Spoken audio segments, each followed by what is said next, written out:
Language learning theories. ఇంతకుముందు మనం ఏం చేసామంటే భారతదేశంలోకి ఆంగ్ల భాష అనేది ఎలా వచ్చింది? ఆ తర్వాత బోధనా పద్ధతులు, ఆంగ్ల భాష బోధనా పద్ధతులను చర్చించాం. ఇప్పుడు ఆంగ్ల భాష బోధనకి కొన్ని థియరీస్ ఉన్నాయి, సిద్ధాంతాలు ఉన్నాయి.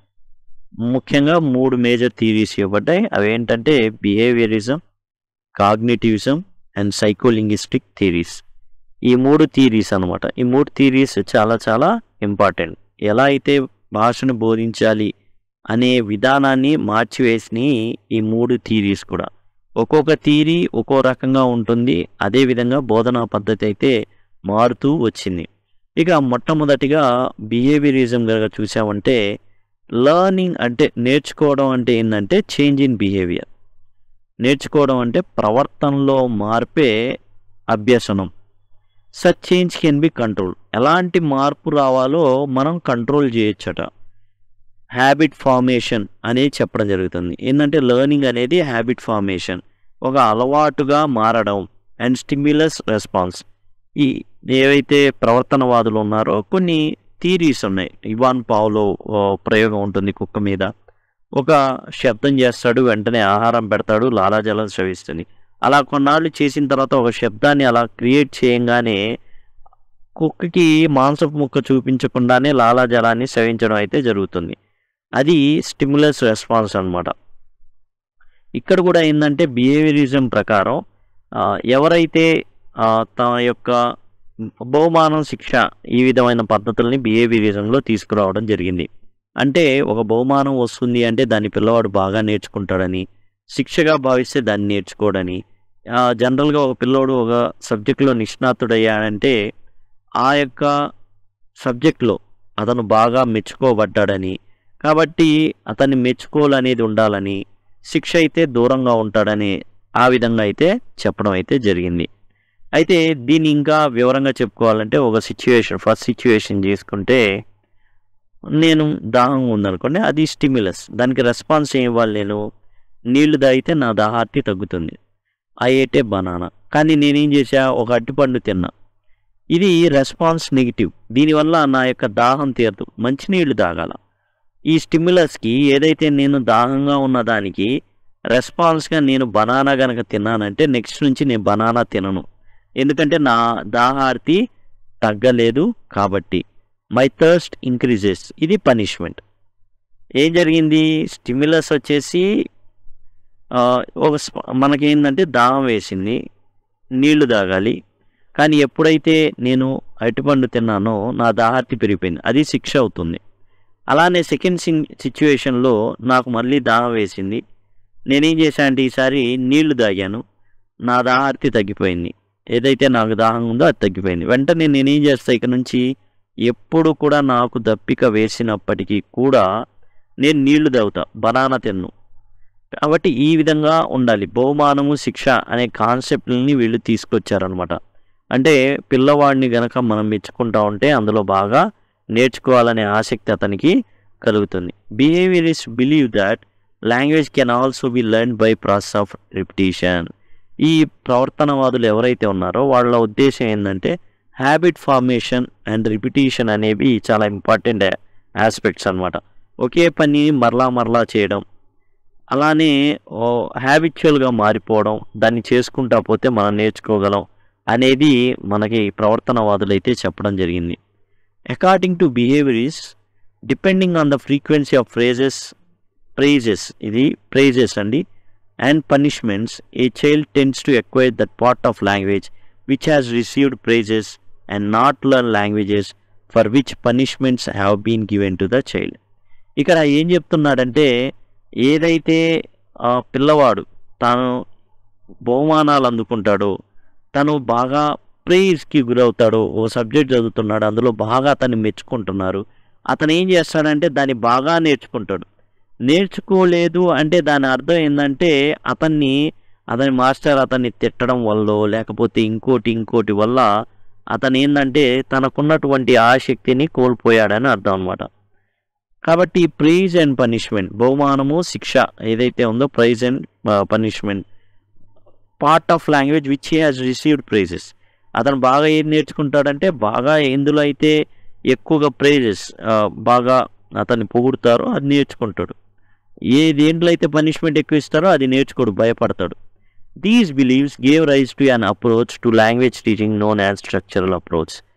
ఈ బిహేవియరలిస్ట్ ఎవరైతే వాళ్ళు చెప్పారో రిపిటీషను, హ్యాబిట్ ఫార్మేషను, వీటిని బట్టి ఒక అప్రోచ్ స్టార్ట్ అయింది ఇంగ్లీష్లో. అదేంటంటే స్ట్రక్చరల్ అప్రోచ్. మనకి స్ట్రక్చరల్ అప్రోచ్ తర్వాత ఏందో కూడా తెలుసు, SOS, స్ట్రక్చరల్ ఓరల్. అంటే ఓరల్ రిపిటీషన్, ఓరల్ డ్రిల్స్ ద్వారా ఓరల్ రిపిటీషన్ అనేది జరిగింది ఈ స్ట్రక్చరల్ అప్రోచ్లో. అందుకని ఏంటంటే ప్రవర్తనవాదులు చెప్పినటువంటి థీరీస్కి అనుగుణంగా స్ట్రక్చరల్ అప్రోచ్ని తీసుకురావడం అయితే జరిగింది. వారు నేర్చుకుంటున్నప్పుడు అబ్బా భలే నేర్చుకున్నావే అని చెప్పడం, అలా వాళ్ళు దానికి ఏమవుతారు, బాగా ఇదయ్యి ఇంకా బాగా నేర్చుకుంటారు అనమాట. స్ట్రక్చరల్ అప్రోచ్ ఆ విధంగా తీసుకురావడం జరిగింది ప్రవర్తనవాదుల యొక్క థీరీస్ వల్ల.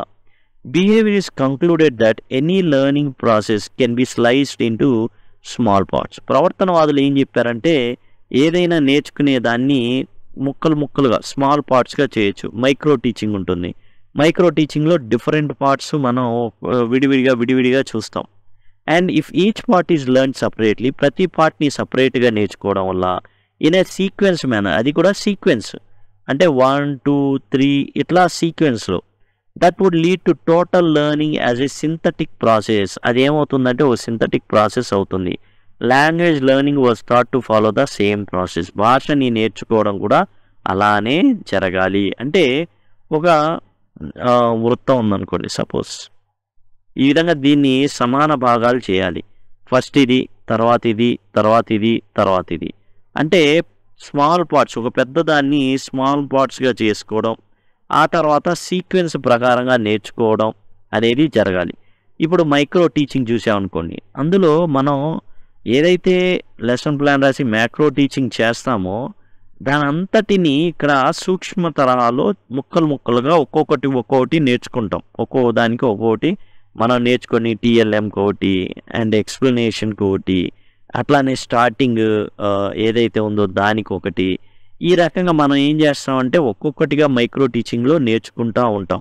అంటే ఒక హోల్ మొత్తాన్ని సమాన భాగాల్లో డివైడ్ చేసుకొని సీక్వెన్షియల్గా నేర్చుకోవడం అనే థాట్ ప్రాసెస్ అనేది ఎవరిది అంటే ప్రవర్తనవాదులది.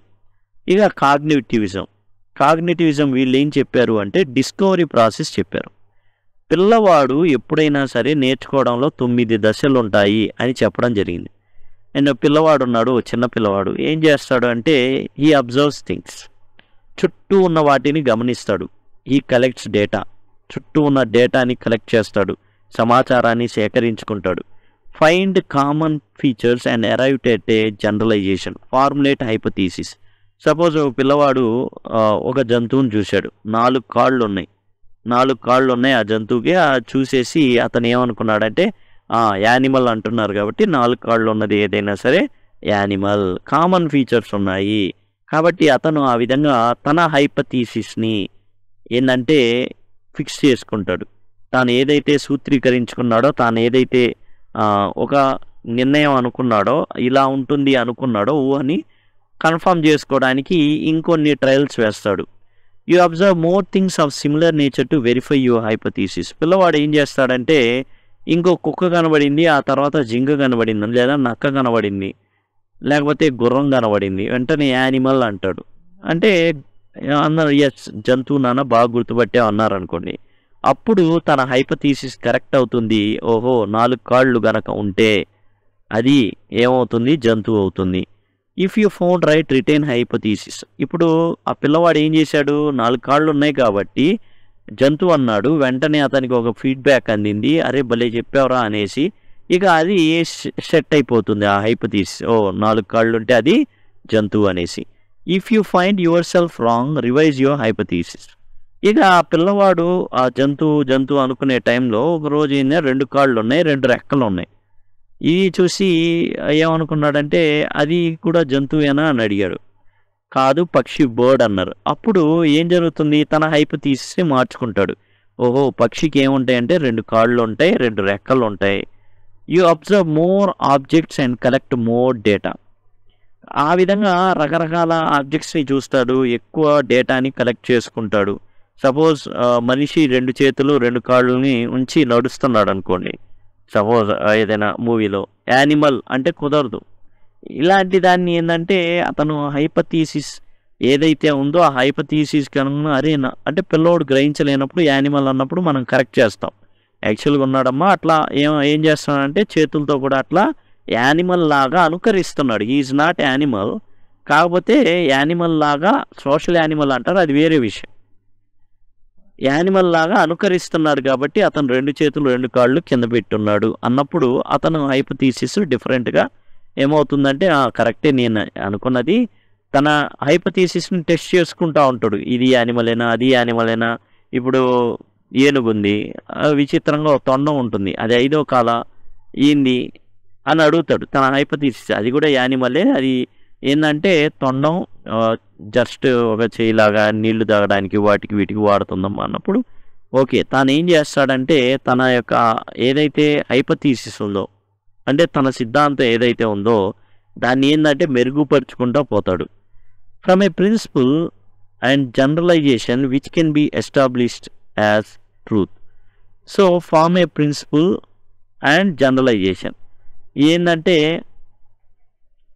ఒక ప్రిన్సిపల్ని ఒక సిద్ధాంతాన్ని అనుకుంటాడు అనమాట. జనరల్ చేసేస్తాడు. ఓహో 4 కాళ్ళు ఉంటే జంతువు, 2 కాళ్ళు 2 రెక్కలు ఉంటే యాక్చువల్గా ఏంటంటే పక్షి, అదే 2 కాళ్ళు ఉంటే మనిషి. ఈ విధంగా జనరలైజ్ చేసుకుంటా పోతాడనమాట.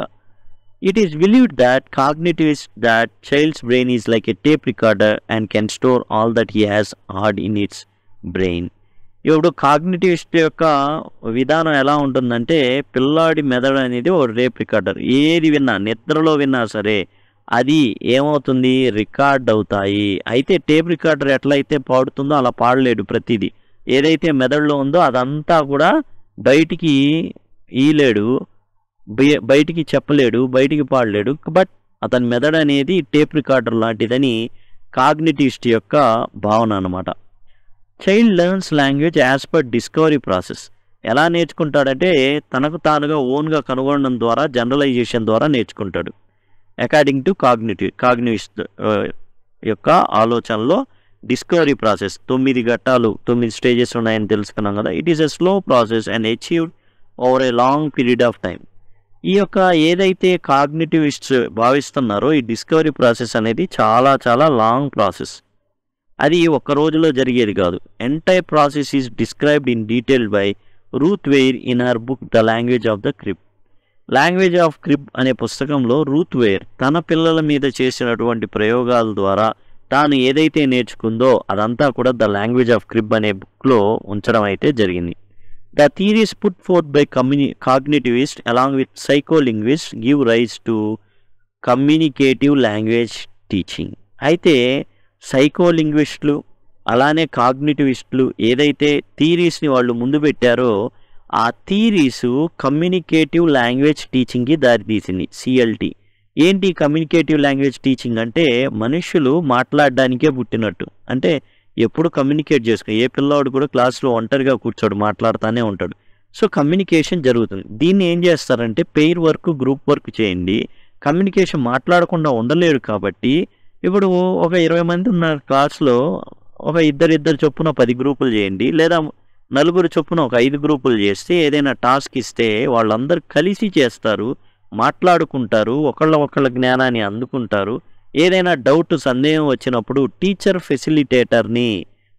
ఫెసిలిటేటర్ని వాళ్ళు అడిగి ఏం చేస్తారంటే వాళ్ళలో ఉన్న ఏదైతే డౌట్ ఉందో దాన్ని క్లియర్ చేసుకుంటారు. ఇది కమ్యూనికేటివ్ లాంగ్వేజ్ టీచింగ్ అనమాట. ఇక సైకోలింగ్విస్టిక్ థియరీ. ఈ లింగ్విస్టిక్ థియరీ వచ్చిన తర్వాత చాలా పెనుమార్పులు అయితే రావడం అయితే జరిగింది. ఈ థియరీ ఏంటంటే a complementary theory to cognitive psychologist. Cognitivist అని ఎవరైతే చెప్పుకున్నారో డిస్కవరీ ప్రాసెస్ దానికి ఇది కొనసాగింపు అనమాట. The cognitive had recognise the role of brain in developing language and consider language learning primarily as the process of discovery. వాళ్ళు ఏం చెప్పారు అంటే కాగ్నిటివిస్టులు ఈ భాష నేర్చుకోవడంలో మెదడు యొక్క పాత్ర ఉందని, ఈ ఏంటంటే లాంగ్వేజ్ డెవలప్మెంట్ అనేది మెదడు వల్లే అవుతుందని, అంతేకాదు language learning primary as a process of discovery. ఇదేంటంటే అన్వేషణ కొనసాగిస్తాడు పిల్లవాడు. పిల్లవాడు ఏం చేస్తాడంటే తాను కొన్ని సిద్ధాంతాలని క్రోడీకరించుకుంటాడు తన మనసులో. ఈ విధంగా 4 కాళ్ళు ఉన్నాయి జంతువు అంతే. ఇక మనిషి 4 కాళ్ళ మీద ఉన్నా కూడా జంతువా నువ్వు అని అడుగుతాడు. ఆర్ యు యాన్ యానిమల్ అని అడుగుతాడు. ఇలాంటిది స్టెప్ బై స్టెప్ ఏంటంటే తాను రూఢీ చేసుకుంటూ, తప్పైతే మార్పు చేసుకుంటూ, మరలా జనరలైజ్ చేసుకుంటూ, తన పరిసరాలను సమీక్షించుకుంటూ డిస్కవరీ ప్రాసెస్ అనేది జరుగుతుంది. రూత్ వేర్ తన పిల్లల మీద చేసినటువంటి ఏదైతే ప్రయోగాలు ఉన్నాయో ద లాంగ్వేజ్ ఆఫ్ క్రిబ్ రూపంలో, ఆమె పుస్తక రూపంలో అందించడం అయితే జరిగింది. ఇక ఈ సైకోలింగ్విస్టిక్ థియరీ చాలా పాపులర్ అవడానికి ముఖ్య కారణం నోమ్ చోమ్స్కీ. ఇతను యాక్చువల్గా వీళ్ళ యొక్క భావన ఏంటంటే వీళ్ళు ఏమనుకున్నారు అంటే మనిషి యొక్క లెఫ్ట్ బ్రెయిన్ అంటే మనిషి యొక్క ఎడమ మెదడు భాషని నేర్చుకోవడంలో కీలక పాత్ర వహిస్తుందని భావించారు వీళ్ళు. తర్వాత మొత్తం మెదడు అంటే ఎడమ మెదడు మొత్తం కూడా దాంట్లో లేదని లెఫ్ట్ ఫ్రంటల్ లోబ్ అనేది భాషని నేర్చుకోవడంలో ప్రధాన పాత్ర వహిస్తుందనే సంగతి నోమ్ చోమ్స్కీ చెప్పడం జరిగింది. ప్రయోగాల ద్వారా కూడా నిరూపించబడింది. లెఫ్ట్ ఫ్రంటల్ లోబ్ అనేది భాష నేర్చుకోవడానికి చాలా ఉపయోగపడేటటువంటి అవయవము మెదడు అనేది. అందులో కూడా మెదడు మొత్తం కాదు, లెఫ్ట్ ఫ్రంటల్ లోబ్ అనేది. అయితే ఈ లెఫ్ట్ ఫ్రంటల్ లోబ్ అనేది ఎప్పుడూ పనిచేస్తూ ఉంటుందా అంటే లేదు. Every child born in to this world is endowed with capacity to learn language. ఈ భూమి మీద పుట్టిన ప్రతి ఒక్కరికి లాంగ్వేజ్ నేర్చుకునేటటువంటి ఇన్నేట్ కెపాసిటీ అంటే పుట్టుకతోనే భాష నేర్చుకునేటటువంటి ఈ యొక్క శక్తి అనేది లెఫ్ట్ ఫ్రంట్ లోబ్ ద్వారా మనిషికి కలుగుతుంది. దీన్నే ఇన్నేట్ కెపాసిటీ ఏదైతే ఉంటుందో స్వాభావికంగా పుట్టుకతో ఉండేటటువంటి సామర్థ్యం అనమాట. ఆ సామర్థ్యం, భాషా సామర్థ్యం పుట్టుకతోనే వస్తుంది. పుట్టుకతోనే నేర్చుకోవడం, పుట్టుకతోనే ఇంకా వేరే అవసరంలో ప్రత్యేకంగా ట్యూషన్లు పెట్టనక్కర్లా. భాషని నేర్చుకునేటటువంటి సామర్థ్యం పుట్టిన పిల్లవాడికి ఉంటుందంతే. దాన్ని ఆ ఇన్నేట్ కెపాసిటీని లాంగ్వేజ్ ఎక్విజిషన్ డివైస్ అన్నారు. ల్యాడ్ లాంగ్వేజ్ ఎక్విజిషన్ డివైస్ అనేది ప్రతి పిల్లవాడికి ఉంటుందని, అండ్ మెదడులోని లెఫ్ట్ ఫ్రంట్ లోబ్ అనేది భాష అనేది నేర్చుకోవడానికి ఎప్పుడు పిల్లవాడికి సహాయం చేస్తూ ఉంటుందని. అయితే ఆ ల్యాడ్ ఏదైతే ఉందో, లాంగ్వేజ్ ఎక్విజిషన్ డివైస్ ఏదైతే ఉందో అది active till child attains puberty, యుక్త వయసు వచ్చేదాకా చాలా ప్రభావవంతంగా పనిచేస్తుందని. ఒక స్థాయి తర్వాత అంటే అతనికి యుక్త వయసు వచ్చిన తర్వాత, బహుశా టీనేజ్ దాటిన తర్వాత ఏమవుతుంది అంటే ఈ ల్యాడ్ అనేది లాంగ్వేజ్ ఎక్విజిషన్ డివైస్ అనేది ఏదైతే ఉందో అది మొరాయిస్తుందని చెప్పారు. అంటే దీని అర్థం ఏంటి? ఎవరైతే సైకోలింగ్విస్టులు ఏం చెప్పారు అంటే భాష నేర్చుకోవడం అనేది పెద్ద గొప్ప విద్య కాదు, అది స్కిల్లే. లాంగ్వేజ్ లెర్నింగ్ ఈజ్ ఏ స్కిల్లే. అయితే ఇన్నేట్ స్కిల్ ఉంటుంది. భాష నేర్చుకోవడం అనేది పిల్లల్లో సహజ సిద్ధంగా ఉంటుంది. ఎక్కడ ఉంటుంది? లెఫ్ట్ ఫ్రంట్ లోబ్ అనేసి నోమ్ చోమ్స్కీ చెప్పడం అయితే జరిగింది. ఎడమ తమ్మే ఏదైతే ఉందో ఎడమ వైపున ముందు భాగాన ఉండేటటువంటి బ్రెయిన్, అందులో చాలా చాలా ఉపయోగపడుతుంది భాషా నైపుణ్యాలు నేర్చుకోవడంలో. అయితే దీన్ని పిల్లవాడికి ఉన్న సహజ అభ్యసన ఏదైతే లాంగ్వేజ్ ఉందో భాషని నేర్చుకునేటటువంటి సామర్థ్యాన్ని లాంగ్వేజ్ ఎక్విజిషన్ డివైస్ అన్నారు. ఇది ఎప్పటి వరకు పనిచేస్తుందంటే పిల్లవాడికి ప్యూబర్టీ యుక్త వయసు వచ్చేలోగా అతను గనక ఎక్స్పోజ్ అయితే బాగా ఆ భాష అతనికి సులభంగా వస్తుంది. లేకపోతే ప్యూబర్టీ దాటి యుక్త వయసు దాటిన తర్వాత గనక ఆ భాష గనక ఎక్స్పోజ్ అయినా కానీ ల్యాడ్ అనేది చాలా మొరాయిస్తూ ఉంటుంది కాబట్టి పిల్లవాడు నేర్చుకోలేడు. దీనివల్లనే నేషన్ నాలెడ్జ్ కమిషన్ 2007 ఏదైతే ఉందో అది ఏం చెప్పింది అంటే మొదటి తరగతి నుండే ఇంగ్లీష్ విద్యా బోధన అనేది జరగాలి అని చెప్పింది. అదే CAB central advisory board of education 1956 అయితే అసలు 5వ తరగతి వరకు ఇంగ్లీష్ అనేది ఉండకూడదని చెప్పింది. అలాంటిది తర్వాత నోమ్ చోమ్స్కీ ఎప్పుడైతే ఈ సైకోలింగ్విస్టులు ఈ విషయాన్ని బయట పెట్టారు. ల్యాడ్ అనేది ఉంటుంది ప్రతి పిల్లవాడిలో, language acquisition device left front lobe. అది టీనేజ్ లేదా యుక్త వయసు వచ్చేంత వరకు చాలా చాలా యాక్టివ్గా ఉంటుంది. అప్పుడే పిల్లవాడికి నేర్పించేయాలి. అది దాటితే పిల్లవాడు నేర్చుకోలేడన్నారు. వెంటనే ఏం చేశారంటే చాలా చిన్న స్థాయి నుంచే ఆంగ్ల విద్యా బోధన అనేది జరుగుతుందన్నమాట. నేషనల్ నాలెడ్జ్ కమిషన్ 2007 నుంచే ఫస్ట్ క్లాస్ నుంచి ఇంగ్లీష్ని బోధించమని చెప్పారనమాట. హోమోస్టేసిస్ అంటే where child takes pleasure in making errors and continues to do so. పిల్లవాడు ఒక తప్పు కూడా చేయకూడదు అనే విధానం కరెక్ట్ కాదు. పిల్లవాడు తప్పులు చేయాలి, ఆ తప్పుల నుంచి నేర్చుకోవాలి, కొత్త తప్పులు చేయాలి, నేర్చుకోవాలి, ఆ విధంగా తన సామర్థ్యాన్ని పెంపొందించుకోవాలి. అదే హోమియోస్టేసిస్ అనమాట. The entire process is very gradual and language development is closely associated with other physical development. ఇప్పుడు లాంగ్వేజ్ నేర్చుకోవడం అనేది ఇక భూమి మీద పుట్టిన ప్రతి పిల్లవాడికి భాష నేర్చుకునేటటువంటి సామర్థ్యం ఉంటుంది. దాన్నే లాంగ్వేజ్ ఎక్విజిషన్ డివైస్ అన్నారు. కానీ కొంతమందికి పుట్టు చెవిడు ఉంటారు, వాళ్ళకి వినబడదు, దాంతో వాళ్ళు నేర్చుకోలేరు. కాబట్టి ఇక్కడ ఏం చెప్తున్నాడంటే ఏదైతే ఈ భాషను నేర్చుకునే ప్రాసెస్ ఏదైతే ఉందో అది చాలా స్లోగా జరుగుతుంది.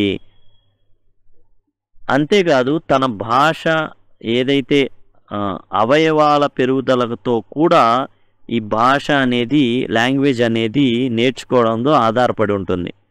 సపోజ్ చాలా ఉంటాయి, పిల్లవాడు ఫస్ట్ ఒక లెటర్ వర్డ్స్ మా నా ఇలాంటివి వాడతాం, తర్వాత 2 పదాలతో 2 లెటర్స్తో, తర్వాత ఒక పదం, తర్వాత పాలీసిల్బకి మారడం అయితే జరుగుతుంది. ఎట్లా అంటే దానికి తోడు ఎట్లా ఉంటుందంటే పిల్లవాడు మాట్లాడే మాటలకిను అతను పెరిగేటటువంటి అవయవాల పెరుగుదలకి ఏముంటుందంటే సమన్వయం ఉంటుంది. చక్కగా మాట్లాడుతున్నప్పుడు అతను చక్కగా ఏపుగా పెరిగి ఉంటాడు. మామూలుగా మాట్లాడేటప్పుడు సగం వినబడి సగం వినబడినట్టుగా ఉండేటప్పుడు పొట్ట మీద నిద్రపోతా దొర్లుతా అట్లా ఉండేటటువంటి స్టేజెస్ ఉంటాయి. నిటారుగా నిలబడి నడుస్తున్నప్పుడు ఇంకా బాగా భాష అనేది రావడం జరుగుతుంది, బోర్లాడే దానికన్నా కూడా. కాబట్టి ఫిజికల్ డెవలప్మెంట్తో ఏంటంటే బ్యాలెన్స్గా ఈ యొక్క ఫిజికల్ డెవలప్మెంట్ని బట్టే భాష యొక్క అభివృద్ధి కూడా జరుగుతూ ఉంటుంది పిల్లవాళ్ళు.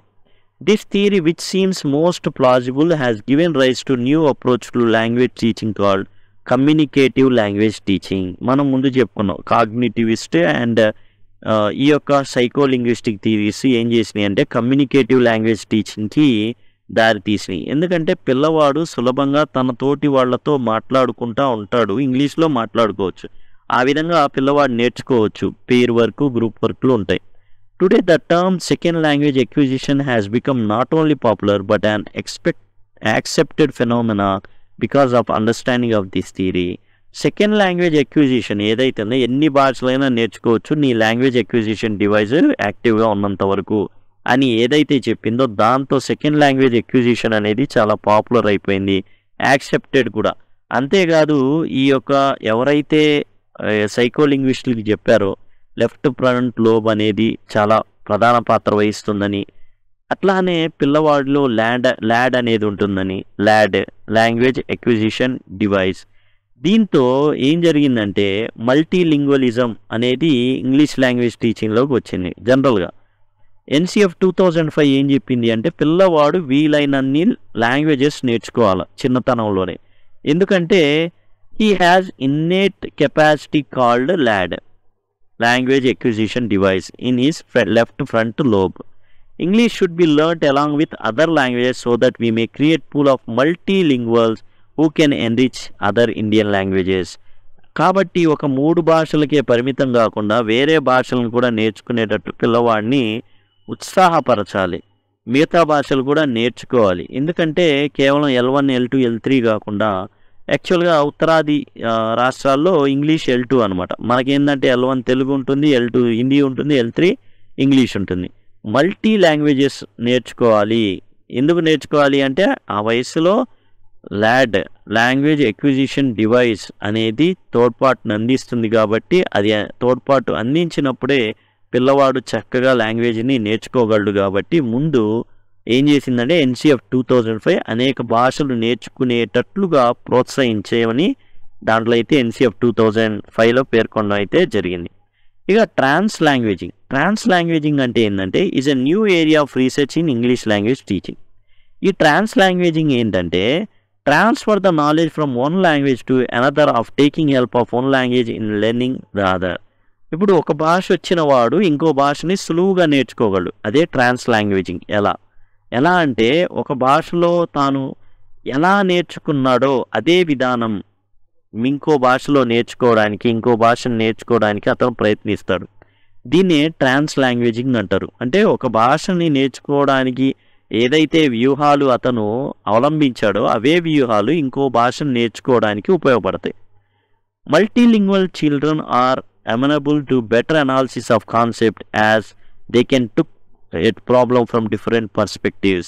అనేక భాషలు వచ్చిన పిల్లలు ఖచ్చితంగా మిగతా పిల్లల కన్నా డిఫరెంట్గా ఉంటారు.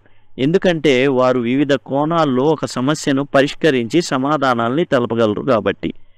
ఇది ఎన్సిఎఫ్ 2005 వాళ్ళు మల్టీ లింగ్వలిజం గురించి మాట్లాడడం జరిగింది. ఈ యొక్క ఎవరైతే ఉన్నారో మనకి సైకో లింగ్విస్టులు చేశారు కదా, ఏంటంటే లాంగ్వేజ్ ఎక్విజిషన్ డివైస్ ఉంటుంది పిల్లవాడిలో, స్వతహాగా నేర్చుకోగలడు, పెద్దగా అతని మీద రుద్ది చదివించాల్సిన అవసరం అయితే లేదు, స్వతహాగా ఆ పిల్లవాడు నేర్చుకోగలడు, కాకపోతే ఎక్స్పోజర్ అందించాలి. కమ్యూనికేటివ్ లాంగ్వేజ్ టీచింగ్ కూడా వచ్చింది కాగ్నిటివిస్ట్ అండ్ సైకో లింగ్విస్టిక్ల వల్ల. వీళ్ళు ఈ కమ్యూనికేటివ్ లాంగ్వేజ్ టీచింగ్ ఏంటంటే పిల్లవాడు ఎప్పుడు కూడా మాట్లాడాలనుకుంటాడు కాబట్టి అతన్ని ఇంగ్లీష్లో మాట్లాడుకోమనండి, దానికి ఆథరైజ్ చేస్తూ పెయిర్ వర్క్, గ్రూప్ వర్క్ అనేవి ఇవ్వడం అయితే జరిగింది. పిల్లవాడు గుంపులుగా కూర్చొని నేర్చుకొని టీచర్ అయినటువంటి ప్రశ్నలకు సమాధానాలు ఇస్తాడనమాట. ఇదండి టోటల్గా వచ్చేసి సెకండ్ చాప్టర్ ఏదైతే ఉందో బిఎడ్కి సంబంధించి 2016 టెక్స్ట్ బుక్. అందులో చాప్టర్ 2 మనం development of English in India ఏదైతే ఉందో అది చూడడం జరిగింది. ఇక్కడితో సమాప్తం. అండ్ మిగతా ఇవి కూడా మనం చూద్దాం. అండ్ టెస్ట్లు ఏవైతే ఉన్నాయో దీనికి సంబంధించిన టెస్ట్ అవన్నీ కూడా మీకు బ్లాగ్లో దొరుకుతాయి. అండ్ పీసీవీ ఇంగ్లీష్ essay.blogspot.com ఈ బ్లాగ్లో మీకు అవైలబుల్గా ఉంటాయి అన్నమాట టెస్ట్లు కానివ్వండి ఏవైతే ఉన్నాయో. ముఖ్యంగా ఏంటంటే మెథడాలజీకి సంబంధించి పాతది ఏదైతే ఉందో అది చాలా ఇంపార్టెంట్ అండి. చాలా విషయాలు అందులో ఉన్నాయి. సేమ్ ఇందులో కూడా అందులో మ్యాచ్ అవుతాయి కాబట్టి దయచేసి గమనించండి. Thanks a lot.